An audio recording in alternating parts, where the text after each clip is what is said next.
Okay. Okay, go ahead.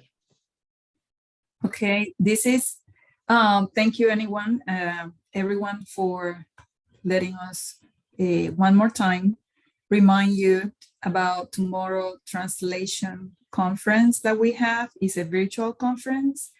Some of your, DC Alt is one of the co-sponsors for this translation conference, along with NCATA and Montgomery College. So I just wanted to remind everyone that registration is still open. Registration is free.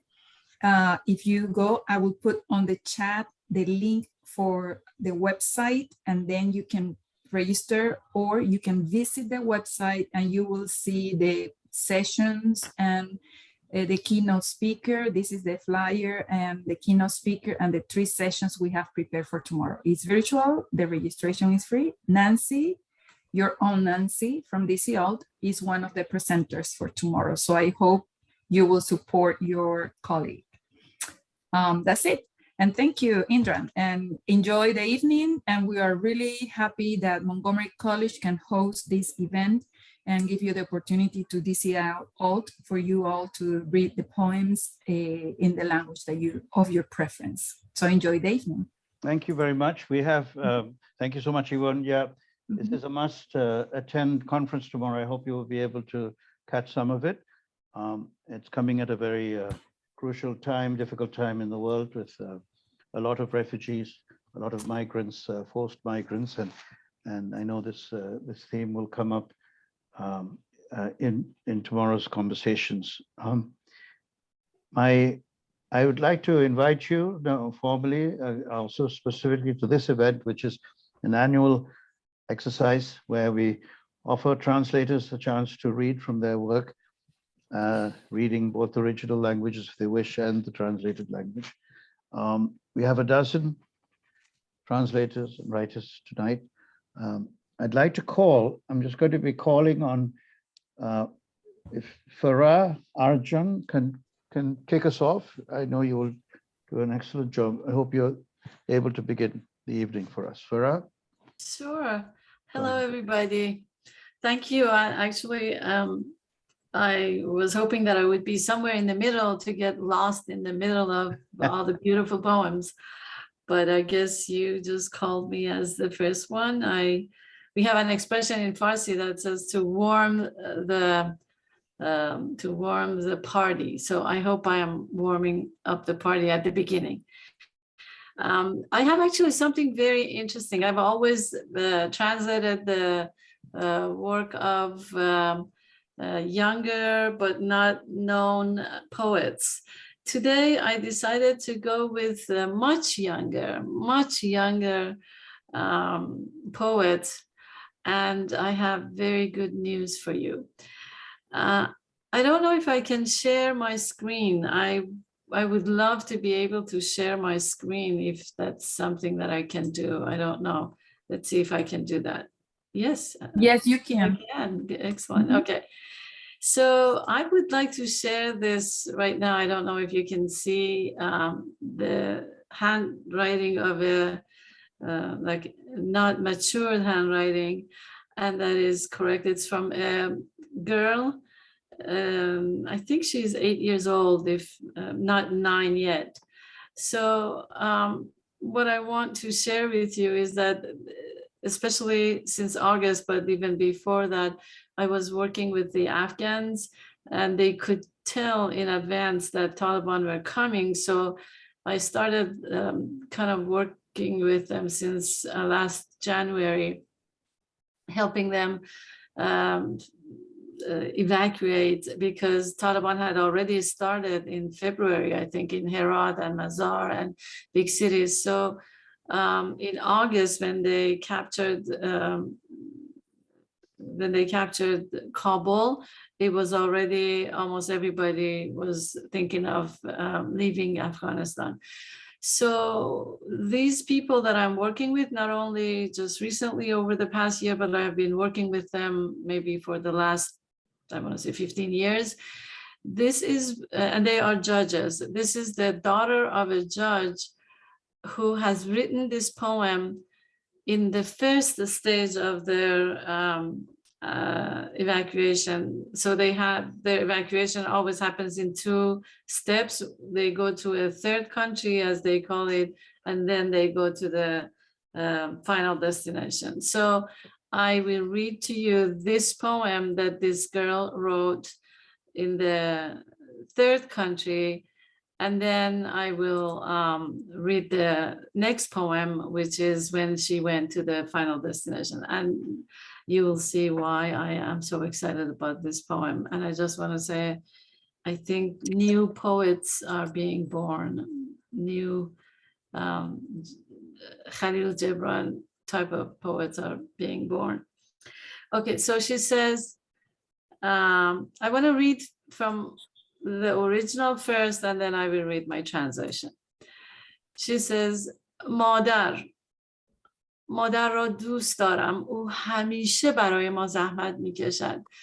وقتی افغانستان بودیم به مادرم میگفتم امروز وظیفه نرو. میگفتن اگر نروم محکمه معاش نمیدن. باز شما چی خرج میکنین؟ وقتی یونان بودیم چند روز نان و خوراک نداشتیم. مادرم روزه گرفتن که ما گشنه نمانیم. به پدرم گفتم شما چرا روزه نمیگیرین؟ گفتن من مثل مادرت قوی نیستم. And the language is very pretty. I wish I could show the whole beauty of this, because it has a lot of spelling mistakes too. So it says, M like mother. I love my mother. She has always worked hard. When we were in Afghanistan, sometimes I would ask my mother not to go to work. And she would say, if I don't go to work, where will you get the money to spend? When we came to Greece, we didn't have food for a few days. My mother fasted, so we won't go hungry. I asked my mother I asked my father why he didn't fast. And he said, I am not as strong as your mother. And this mother has been just such a strong person. She has done a lot of great things in Greece. And then she is now in Spain. So their final destination is Spain. When they got in Spain, they were invited to a party, and she wrote a poem. Excuse me. She wrote a poem for when they were invited to a party. I just want to show you the other poem. Let me see. I have to go to share. Stop share, I guess. No.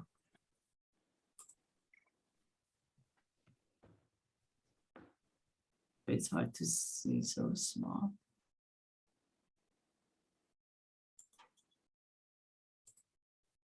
No.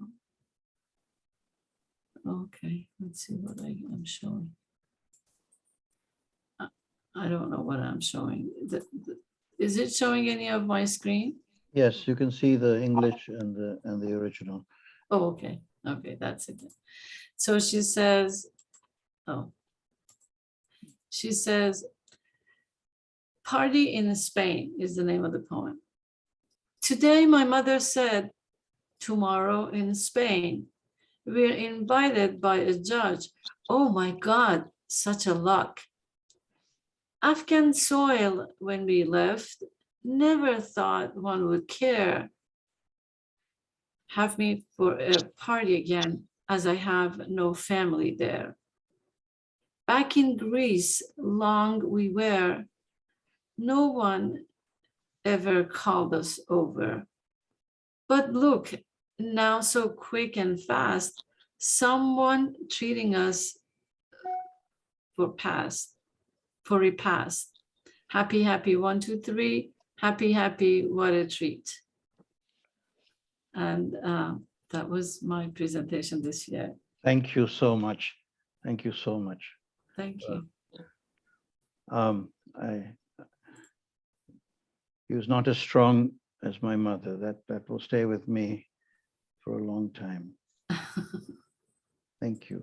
Now we'd like to hear from Keith Cohen, who is a wonderful poet and translator. He's translating from Denise Lautour, the Haitian poet. Go ahead, Keith.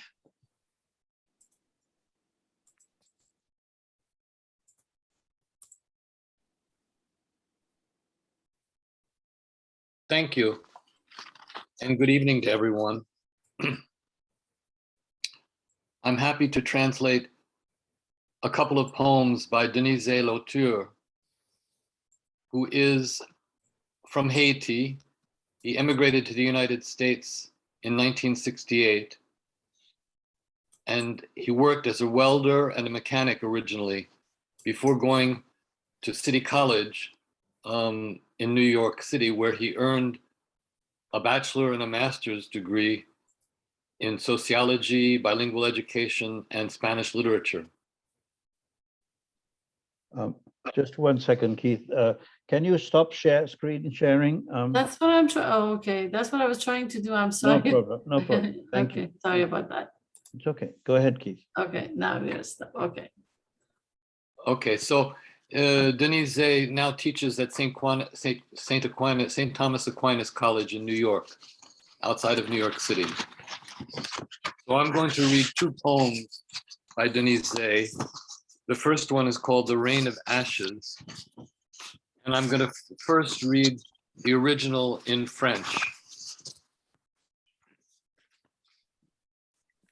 La règne des cendres, l'ombre menaçante d'un câble rougi sur des décombres fumantes, les serres terribles des féroces oiseaux de proie sur des cadavres calcinés, des fleuves de feu roulant sinistrement, noyant dans leurs bouillonnantes entrailles les fouillards éperdus. Le mercredi des cendres est roi. Le temps s'est arrêté pour la calcination totale. On n'aura point une prochaine aube. De grands seigneurs défroqués, impassibles, mènent la marche dans les cendres infernales. Les démons de l'enfer sont lâchés. Adieu, humanité.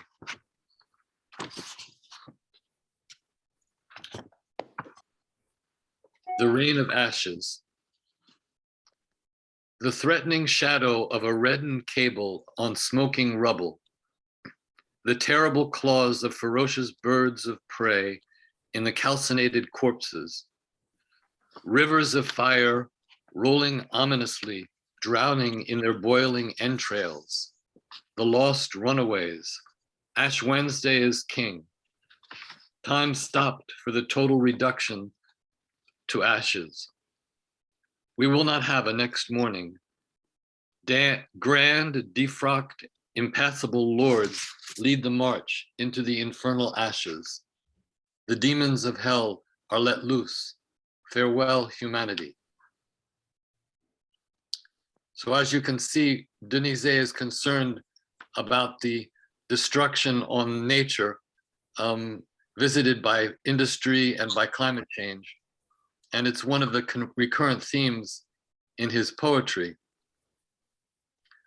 But also nuclear atrocities are an ominous sign in his poetry. And that you will see in the second poem I'm going to read. I'll just read the translation. This one is called Interrupted Walk. High up in the morning breeze, a bird glides, slowly moving its wings. It doesn't know that the silos of death, the thumbs of the nuclear warriors, caress annihilation buttons. Peace. Can the soul of nuclear man soar in peace a little lower, near a bronze cross on the steeple of a church? 2 doves comb each other's feathers. They do not know that the toxic breath of hatred rises relentlessly to suffocate the world. Love. Does nuclear man know what love is? Before the church, this house of reflection, a green lawn is cut in the shape of a heart and serves as nuptial bed for the nocturnal dew and the morning sunshine. Procreation.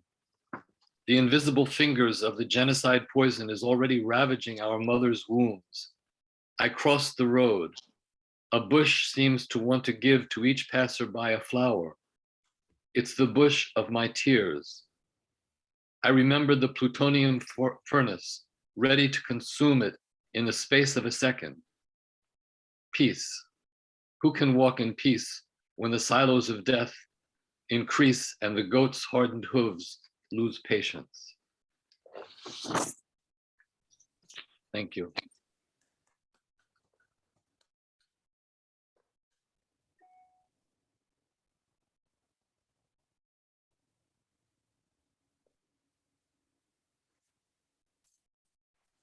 Indran, you're on mute. Sorry about that. I was saying thank you. The goat's hooves line is very strong to finish that last poem. Well done. Then you say, well done, Keith, for making the poem available to us in English. I'd like to now introduce, we'll continue in French with La Fontaine, I believe. Annie Arbuthnot. Go ahead, Annie. Thank you. Yes, thank you. Sorry, I just missed. It's not.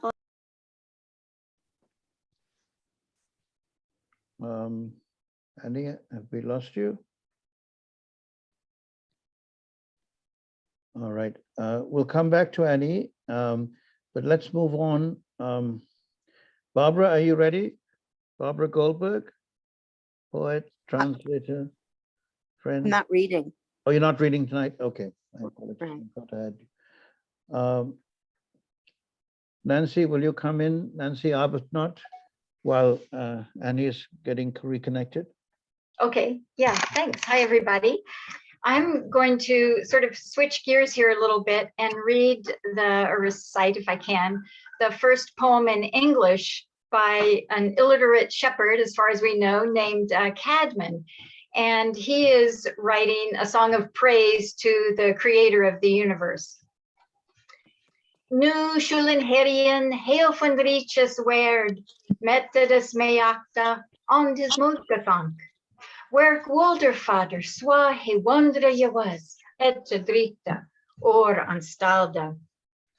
He she op earthen burnen, heel van terofa, holly shippind, than maiden guard, mijn kunis werd, ekta drita, after teoda, firam folden, Freya Allmächtig.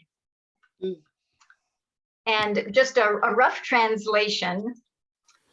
Now let us praise heaven's guardian, his mighty methods and his mind thoughts and the wonders he's created. He first shaped the earth's heaven as a roof, the holy shaper.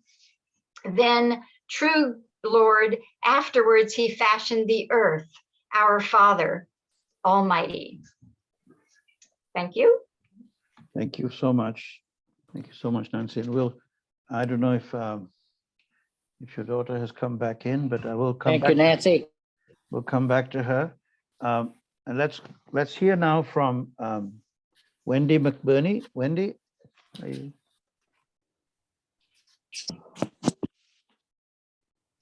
Good afternoon, everyone. Good evening, good afternoon. And it's a pleasure to be here again with you all this year and to share what I've done, okay, with the group. And could you adjust your camera, please? Adjust my camera. 1 second. Yeah, that's good. That's good. Right I want to see your lips as you read the poetry. Not staying. It's not. Okay, I think that's it. That's better. You got That's it. better. Yeah. Thank you. Yeah. So I would like to read a poem by Maya America Cortez from San Salvador, El Salvador, And she is a poet a Salvadorian poet who has immigrated to the United States, and she has been here since 1990 and 1980, I should say. And more or less, she left the country during the period of the war, the Civil War, the Salvadorian Civil War. And so I'm going to read one of her poems. She is, one of her poems called El Tiempo de la Vendimia, Vendimia.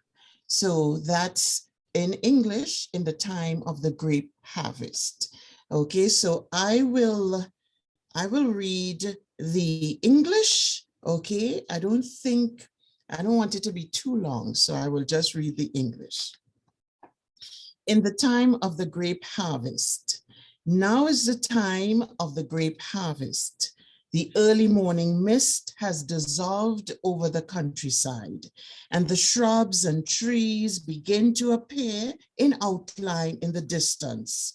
The first light gradually shows itself with grace, illuminating every possible corner.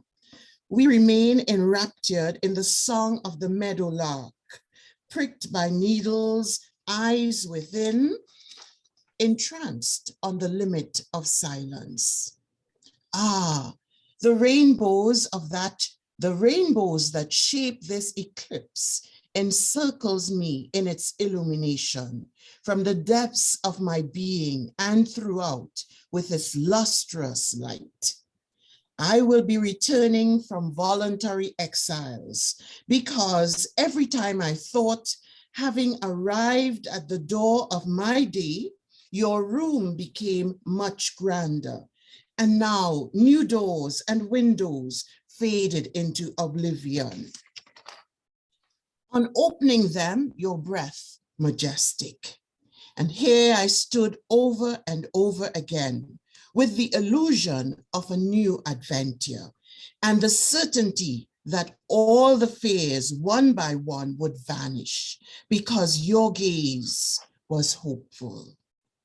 Everything seems so far off, but from a position within, all is so clear, such clarity and precision, pronounced with a child's syllables, making shapes in the sand, and footprints made in the afternoons on solitary roads.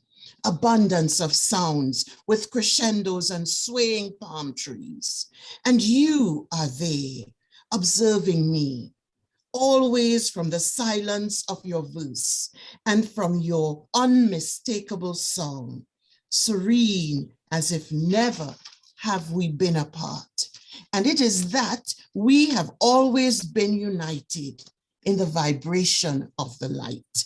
It is our secret, only ours. That's my contribution. Thank you so much. Thank you so much. You're welcome. You're welcome. So we have heard poems from Afghanistan, from El Salvador, and from Haiti. We're a migrant nation. Now I'd like to hear from, if I invite Jonathan Harrington, who is a migrant himself, living in the Yucatan in Mexico, and where he's speaking to us from. He'll be reading poems he's translated from Mayan, one of the original American languages, into English. Go ahead, Jonathan. Thank you, Indran, and thank you, Wendy, for that beautiful poem. Indran is just such a great a host. He's just a great promoter of poetry, and I'm privileged and honored to be invited to this. I hope you can hear me. I'm coming from Yucatan, Mexico. We hear you and well. I would like to read from my book. My book. You know how translators are. They think it's their book after they've translated it.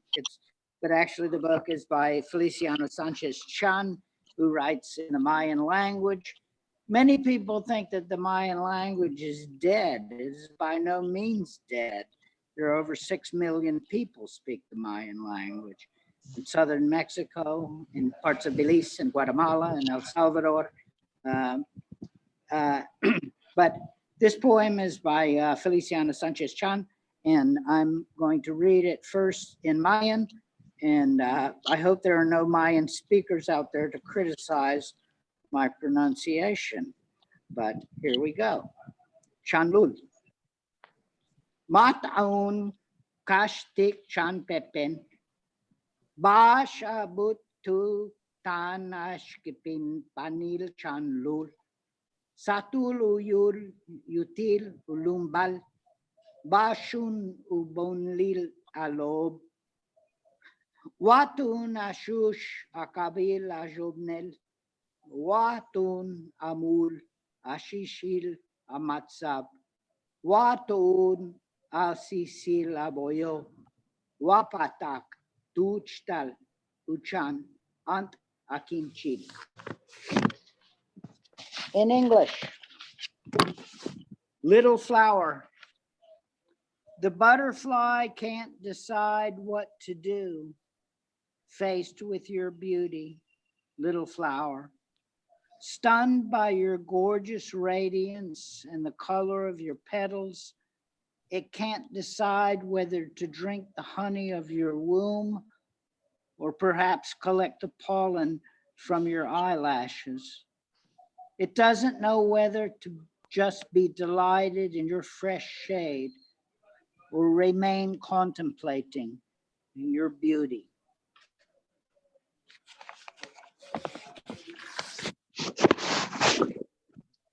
I would like to read a translation of my friend Isaki Saukariyu Khan, who died much too early in his 30s. He wrote poetry in the Mayan language. I will read only the English translation. It picks up on a theme that Keith Cohen introduced earlier about the earth. The Mayan people live very closely to the earth. And Isaac wrote this poem called Silence. The earth has died. My mother gave birth to dry children. Nobody watered her. The eyes of the heavens have faded out. There's still no rain to dress your soul in mourning. The earth has died. Nobody is burdened with a white casket. Nobody burns candles on the horizon. Nobody prays a prayer for the adventure undertaken by the wandering soul. Nobody sets out flowers. Nobody keeps silent. The sun falls drop by drop. The earth has died. Nobody cries. Nobody. Thank you. Oh, my God, Jonathan, what a poem. Nobody cries, nobody. I think we have to take a minute of silence after that and regroup our energies. Thank you so much for coming to us from Yucatan, Jonathan Harrington, who used to be a New Yorker. Thank you, Indra. And now, Always thank you. Looking forward to more collaborations. Now, I'd like to invite next my dear friend Sophia Naz, who is coming to us from the West Coast, from the San Francisco region. And she will read with Salman Haider, who will read himself the original language, which is Urdu, and then Sophia will read her translations. Go ahead, Salman, welcome. Thank you for allowing me to participate in the gathering. सफ़े से बाहर एक नज़्म, अभी मेरे दोस्तों के दोस्त लापता हो रहे हैं, फिर मेरे दोस्तों की बारी है और उसके बाद मैं वो फाइल बनूंगा जिसे मेरा बाप अदालत लेकर जाएगा, या वो तस्वीर जिसे मेरा बेटा सहाफी के कहने पर चूमेगा, या वो चुप जो मेरी बीवी पहनेगी, या वो बुड़बुड़ाहट जो मेरी माँ तस्वीर पर फूंकने से पहले या वो बुड़बुड़ाहट जो मेरी माँ तस्वीर पर फूंकने से पहले गुनगुनाएगी, या वो अदद जिससे मैं किसी कैद खाने में पुकारा जाऊंगा, या वो गुनाह जो कभी सरजद नहीं हुआ, या वो इतराफ जिस पर मैंने इगवा होने से पहले दस्तखत कर दिए थे, या वो फैसला जो इस एतराफ से पहले लिखा जा चुका था, और या वो सजा जो मुझ पर और मेरे लोगों पर बराबर तकसीम कर दी गई, या वो कानून जिसकी बिसांत से तहजीब याफ्ता नस्लें घिन खाते हैं, या वो कमीशन जो इस कानून का परफ्यूम छिड़क कर मेज पर बैठता है, या वो नज्म जो मेरे दोस्त का दोस्त कल लिखेगा। हाँ, मैं एक नज्म हूं। मेरे सामने वाले सफ़े पर एक तस्वीर कैद है जिसके अधखिले होंठों पर एक बाश पर बोसा खिला हुआ है और दूसरी गुनगुनाहट से लिथड़ी हुई है। उसके बराबर फ्रेम में एक फाइल है और साथ वाली दराज में शायद गुनाह, एतराफ और सजा रखे गए हैं। मैं वो दराज नहीं खोल सकता, इसके लिए मुझे अपने सफ़े से निकलना पड़ेगा। नज्मों का सफ़ों से बाहर निकलना जुर्म है, किताबों को अलमारियों से रिहा करवाने की तरह संगीन। Over to you. Thank you. Sophia. Salman, a poem outside the page. Currently, the roster of the disappeared features the friends of my friends. Next up are my friends, and after them, me.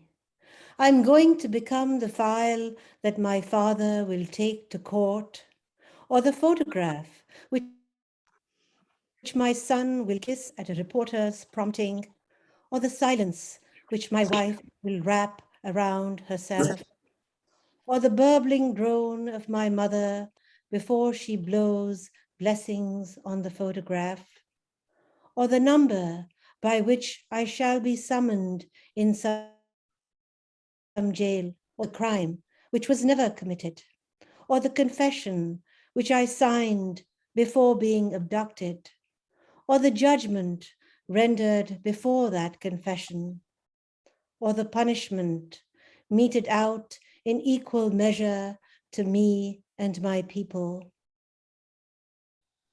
or the law whose stench disgusts civilized nostrils, or the commission who wears the perfume of that law, or the poem that the friend of my friend will write tomorrow. Yes, I am a poem. There is an image imprisoned in the page facing me.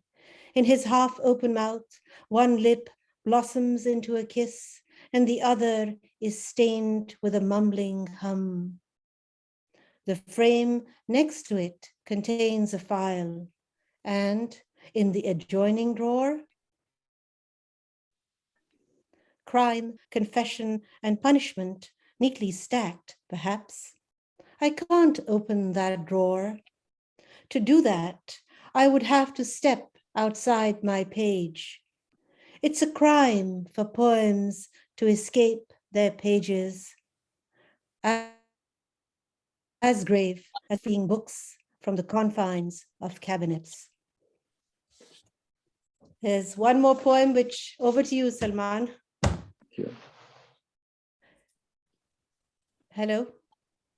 Where'd he go? Sorry. Yeah. Can you hear me? Yes, yes. Go ahead. गुमशुदा नज़्मों का तावान। मैं तुमसे उस खौफ का हिसाब नहीं मांगता जो मेरे गले में हाथ डालकर सोते हुए मेरे बेटे की कनपटियों में धड़कता है। मुझे उस बेयकीनी का तावान नहीं चाहिए जो मेरी माँ की उंगलियों में तुम्हारा फोन नंबर मिलाते हुए लरसती थी। उस बेबसी का हर्जाना तुम्हारे सालाना बजट से कहीं ज्यादा है जो मुझे खुद से दूर भेजते हुए मेरे बाप के लहजे में टूट गई। तुम्हारी बहादुरी के तरानों की धुन उस साउंड प्रूफ उदासी के तुम्हारी बहादुरी के तरानों की धुन उस साउंड प्रूफ उदासी के पार सुनाई नहीं दे सकती जिसमें लिपटे पैगाम मुझे तुम्हारी बहादुरी के तरानों की धुन उस साउंड प्रूफ उदासी के पार सुनाई नहीं दे सकती जिसमें लिपटे पैगाम मुझे हर त्योहार पर मिलते हैं। मेरे 21 दिन वापस करने के लिए तुम्हारा 7 बार जन्म लेना तुम्हारे बस में नहीं। तुम मुझे उन 3 नज़्मों की कीमत क्या दोगे जो किसी कैद खाने के रिकॉर्ड रूम में तुम्हारी बेहिसी पर आज भी एहतजाज कर रही है। मुझे तुम्हारे चमकते हुए बूटों तले कुचली हुई आजादी पर जितना फख्र है, तुम्हारे बेशकन वर्दियों में तने हुए सीने उसके मुतहम्मिल नहीं हो सकते। तुम्हारा जब्र दुनिया के हर जब्र की तरह फरसुदा है और मेरा ख्वाब दुनिया के हर ख्वाब की तरह नया। Over to you, Sophia. Penalty for missing poems. I am not demanding that you repay me for the fear that throbs in my son's temples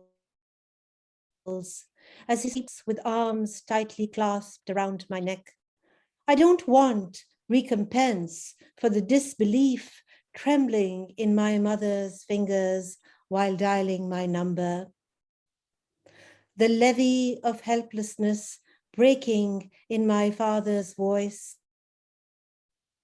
as he sent me away from him far exceeds your annual budget. The anthems of your bravery cannot be heard on the other side of the soundproof silence, wrapping the greetings I receive each festive season. You are not capable of coming back for 7 lifetimes to return my 21 days. How can you pay me the price of my 3 poems that are still protesting your callous indifference in the record room of some nameless jail? Your puffed up chests ensconced in perfectly pressed uniforms cannot withstand the pride I feel in my freedom crushed underneath your gleaming boots. Your tyranny is shop-worn like all the tyrannies of the world. My dream is new like all the dreams of the world. Thank you. Indran, you're muted.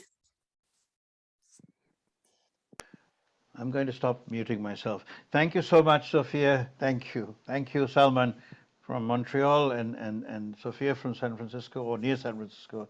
And it's wonderful.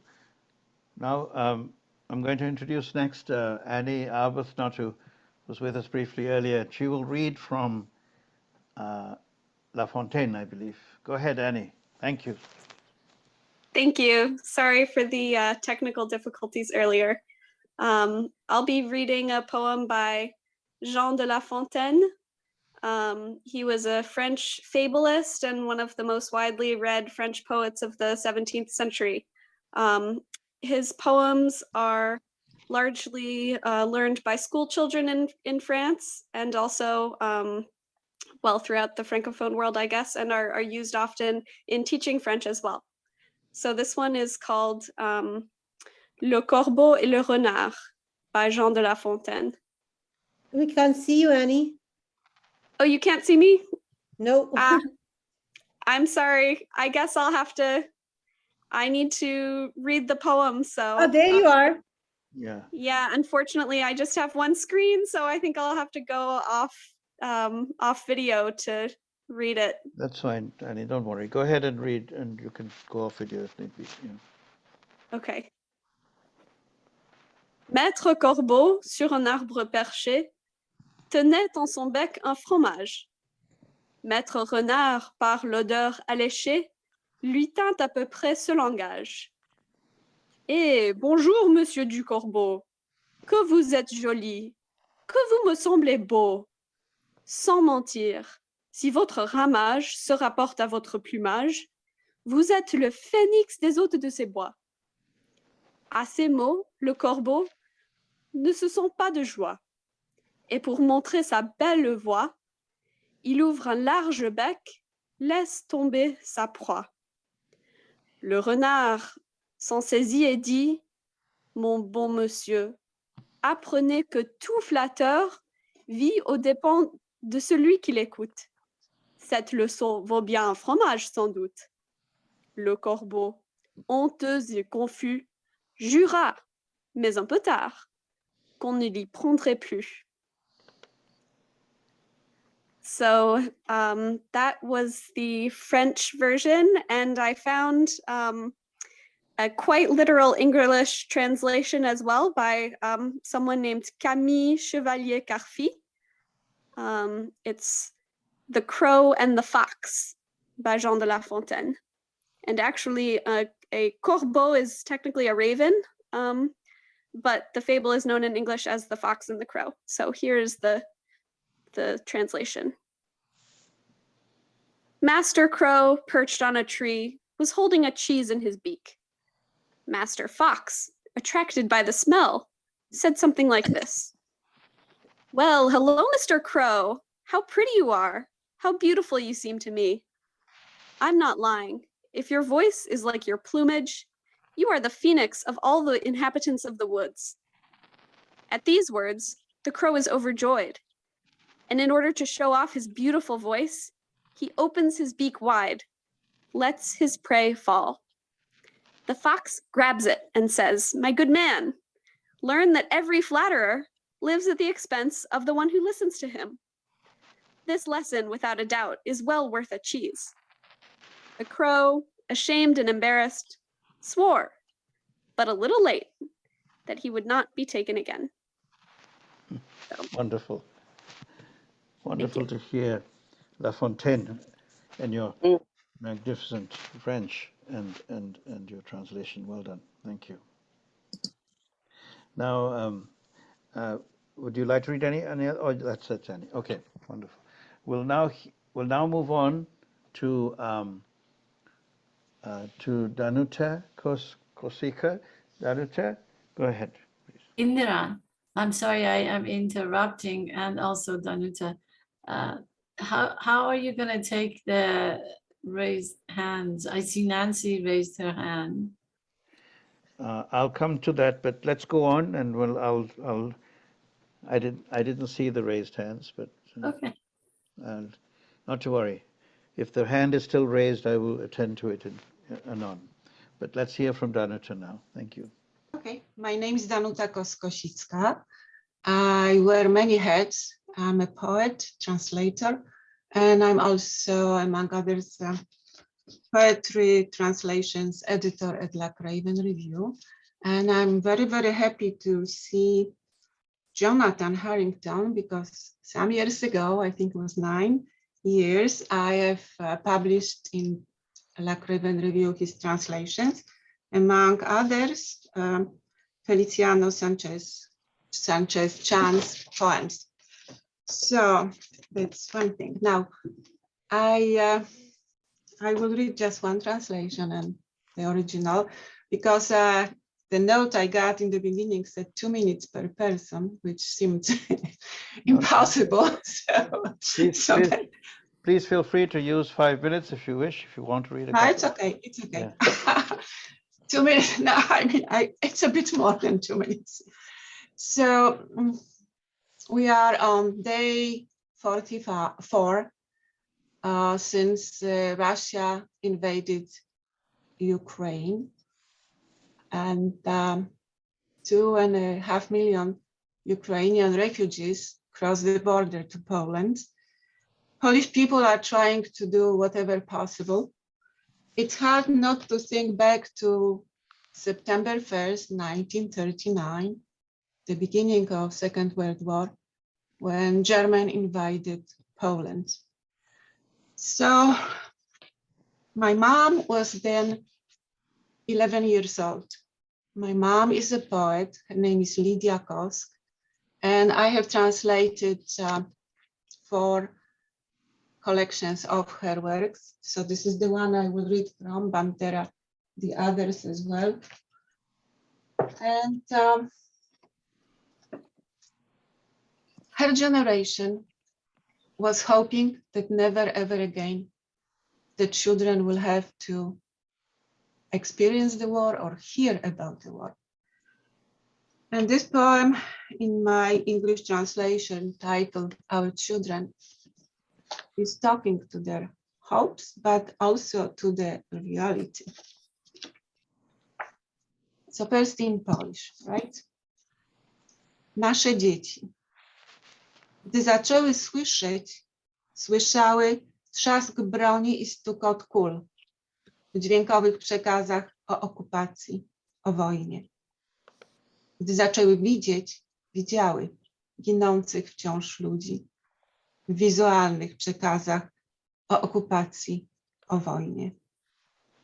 Urodziły się w czasie pokoju, lecz w oczach ich rodziców, jak na taśmach filmowych, toczyła się wojna. A my, rodzice, cieszyliśmy się, że naszym dzieciom oszczędzono wojny. Our children, when they started hearing, they heard guns and bullets rattle in the stories about the invasion, about the war. When they started seeing, they saw people being killed in the stories about the invasion, about the war. They were born to peacetime, but in their parents' eyes, like on a movie reel, the war rolled on. And we, the parents, rejoiced that our children had been spared the war. And I want to say, Slava Ukraini. Thank you. Thank you so much.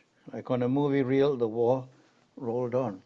The war has Unfortunately, spooled back, and it's rolling again. Yeah. Thank you so much, Danuta, for your work and for reminding us of this terrible curse of history, that it is repeating itself.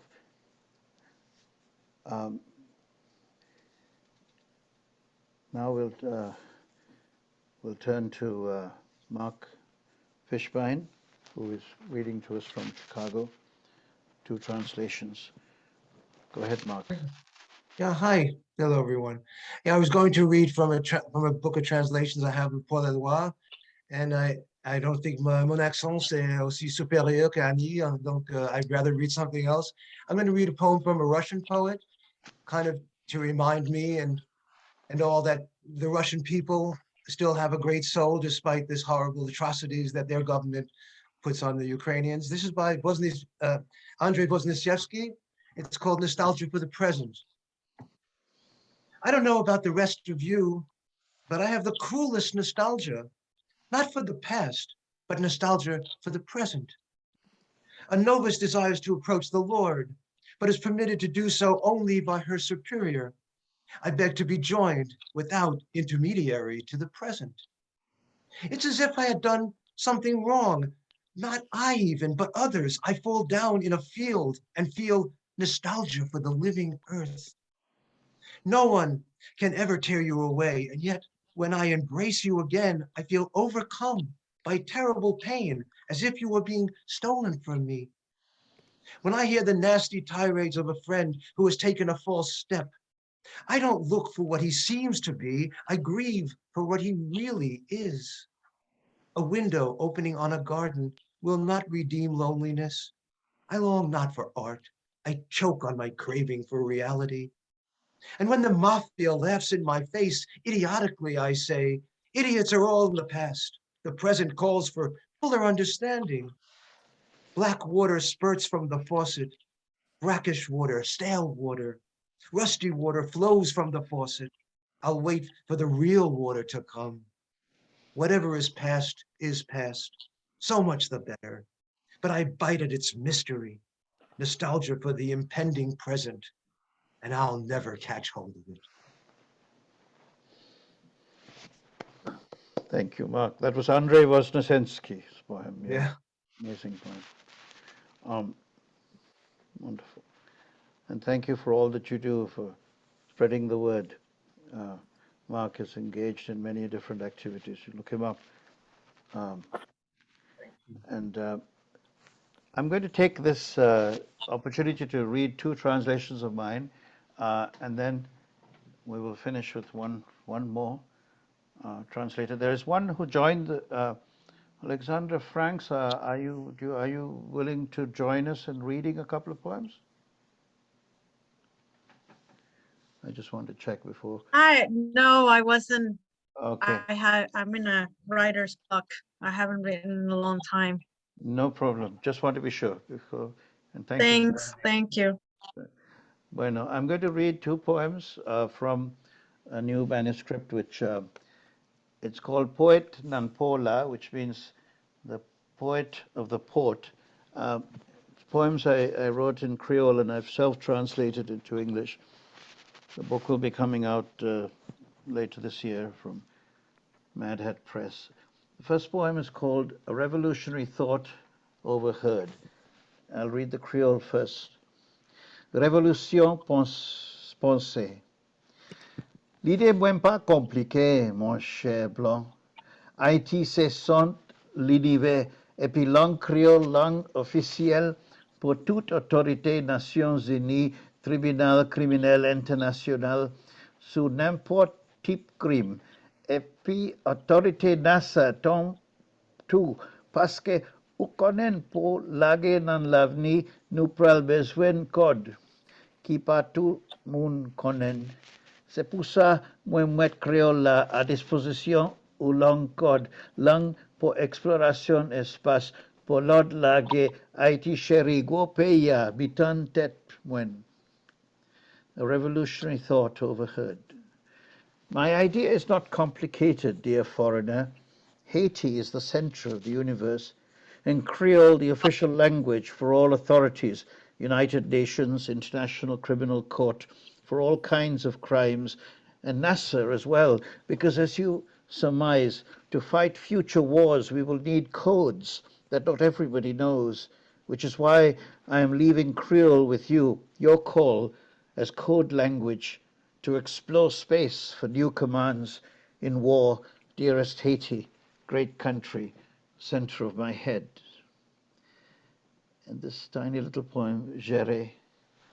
When Pavle sentim tris, when Pavle pense ak denia mam famim, denia oiseaux, denia fois when we mon ak glace, même les ou pas écrit, mwen m'a écrit, composé bel poème, pour quelques minutes m'a visité l'autre monde, côté m'ka gérer et puis contrôler la pluie, ak soleil la manage.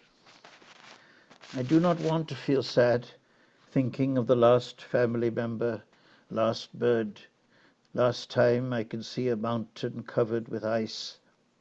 But when you do not write, at least I can compose a poem, and for a few minutes visit another world where I know how to manage rain and sun. Thank you, Merci en pile.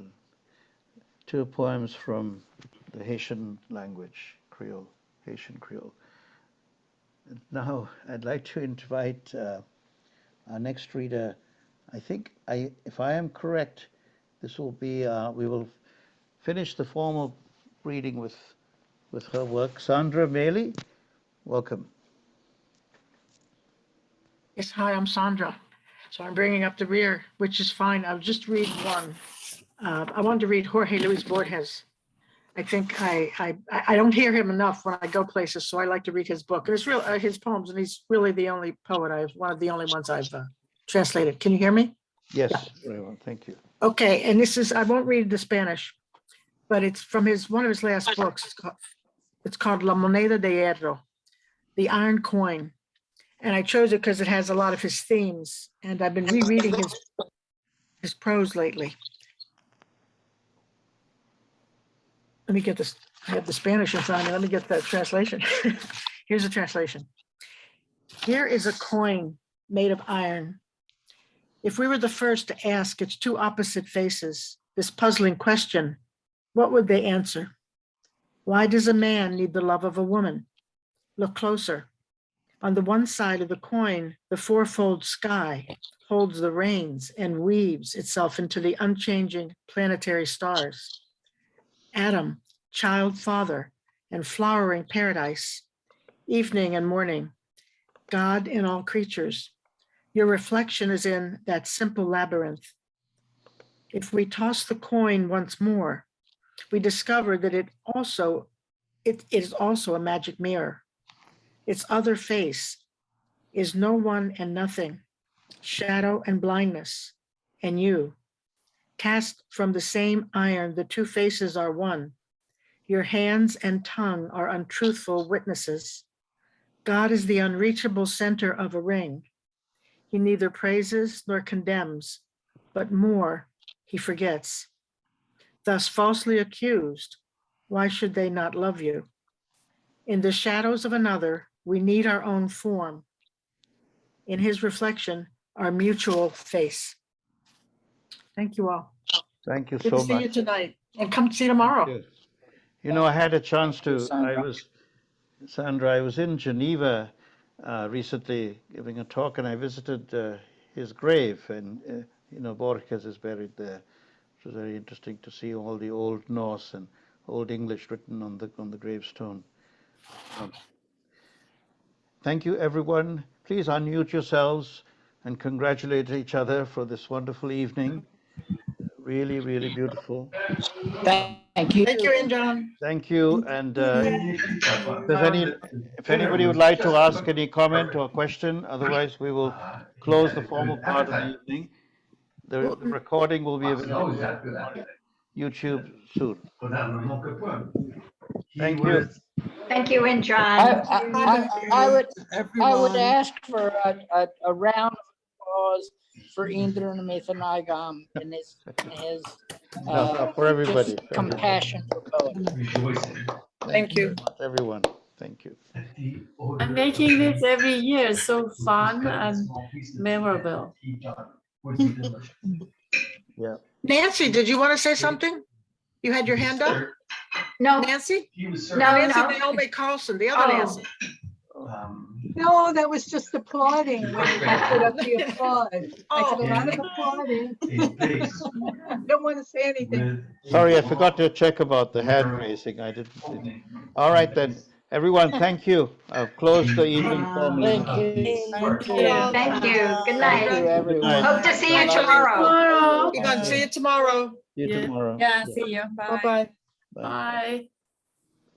Bye. Thank you. Bye-bye, everyone. Bye. Bye. Bye, Indran. Thank you so much for everything. Good job. Thank you. Thank you. Bye-bye. Yes. Bye. Bye.